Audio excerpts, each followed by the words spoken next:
una provincia que crece de la mano de su rica historia. Conozcamos la arquitectura patrimonial de la antigua metrópoli costarricense, nuestra auténtica Cartago.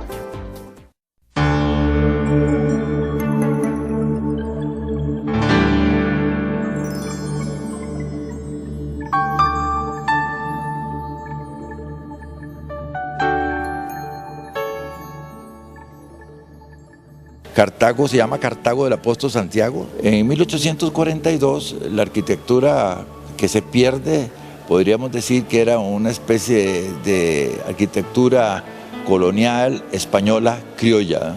Sin embargo, en la reconstrucción de Cartago, a partir de 1842, la arquitectura va a ser bastante monumental para nuestro medio y ahí va a predominar un estilo neoclásico. Y en algunas oportunidades en el asunto eclesiástico neogótico. Y lo único que queda pues de ese tipo de arquitectura, aunque era de sillería, de piedra, pues son las ruinas de la iglesia del Apóstol Santiago. Las ruinas de Santiago Apóstol es ese algo monumental que en un momento determinado nuestros abuelos decidieron hacer sin un solo 5 en el bolsillo. Es decir, entonces nos lleva a que la arquitectura y lo que se desea hacer es más un acto de fe que un asunto de presupuestos. Se empezó a construir más o menos en 1862-63. Es la única que se realiza con sillería plena, es decir, en piedra. Gracias a que muchos de los italianos que vinieron a la construcción del ferrocarril enseñaron la técnica de la piedra a los cartagineses. Se planteaban proyectos de esa escala, ¿verdad? Que en ese momento iba a ser la iglesia de piedra de esas características más grandes de Centroamérica. Y cuando ya se iba a poner el techo, cuando ya se había importado el techo, en 1910 fue cuando se vino el terremoto y se dejó abandonada. Nunca funcionó como iglesia, ¿no? Arquitectura de la Basílica, en resumen, es nuestra joya, es nuestro remate urbano. Es una arquitectura ecléptica, ¿verdad? Diseñada después del terremoto, porque la iglesia igual quedó fallada. Fue diseñada por Curche, el mismo arquitecto que diseñó el templo de Santiago Apóstol, que nunca se terminó, que son las ruinas.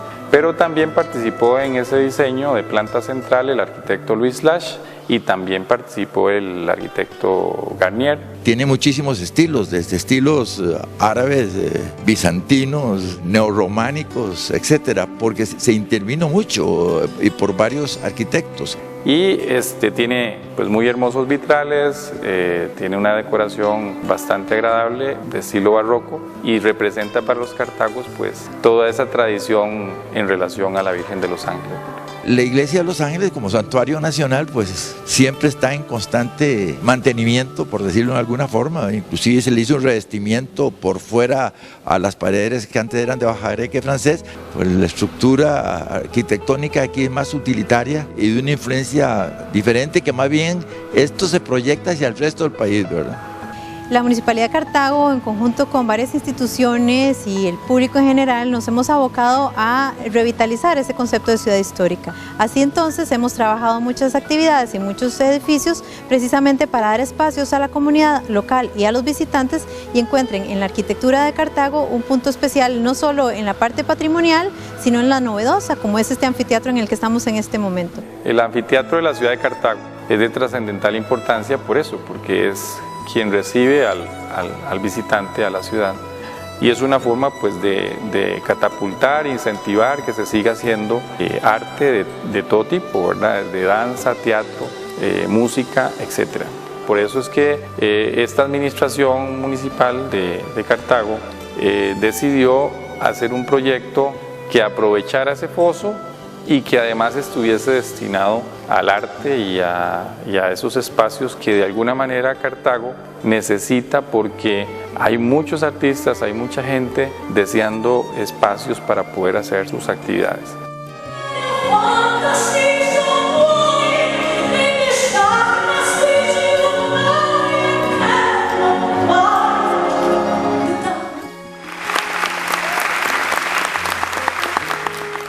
Sin embargo, se han hecho muchísimos esfuerzos, como el propio cuartel de Cartago, que ahora es el museo, ¿verdad? Y que es un neogótico bien característico, construido sobre el antiguo cuartel que había hecho don Jesús Jiménez. Se requería de un museo en Cartago.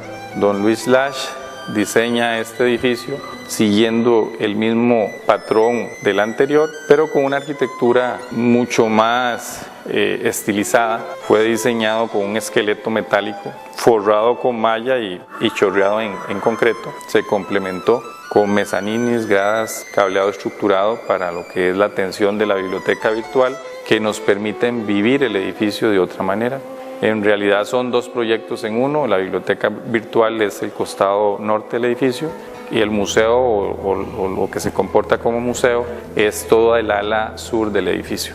Segundo tema, movilidad, ciclovía de Cartago. Es una ciclovía urbana, es un circuito cerrado que interconecta muchos de los espacios más importantes de Cartago. Me refiero al polideportivo, estadio, el Instituto Tecnológico, este museo, el mercado. El servicio de tren, creo yo, llegó para quedarse, llegó en buen momento. Hay que seguirlo perfeccionando, optimizando. Y en este caso, la ciudad de Cartago apostó por celebrar esa llegada. La estación es bastante celebrativa, muy simbólica, se asocia muy bien, siento yo, con la estación antigua, y la estación de alguna manera se relaciona también muy bien con el paisaje y de entender de que podemos convivir más directamente con nuestro clima. Esa es parte de la búsqueda en ese proyecto.